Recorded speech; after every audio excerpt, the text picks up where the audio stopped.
ఇలా ఇది SN car అండి. ఇందులో ఒకటే ఒక డెక్ ఉంది.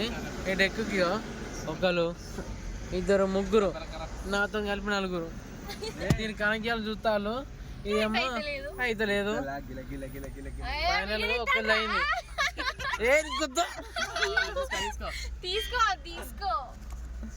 ఇగో టోల్గేట్ 240 బొక్క. ఏమనుకున్నావు? అవునరా, మళ్ళీ అటు పెట్టి రావాలి. మరి 240, 500. దీనికి 500 పోతాయి. ఇగో ఫాస్ట్ ట్యాగ్ ఉంటే వేరే ఉంటుంది. ఫాస్ట్ ట్యాగ్ ఉంటే నువ్వు 120 కట్ అవుతుంది. ఫాస్ట్ ట్యాగ్ లేకపోతే 240. నువ్వు ఈ బార్డర్ దాటాలంటే, పొలిమేర దాటాలంటే. కంటిన్యూ. మనం మన గ్యాస్ ని ఫ్రంట్ ఎట్లా వస్తుంది? ఇది ఫ్రంట్ ఎట్లా వస్తుంది? ముందరికి ఎట్లా వస్తుంది రా?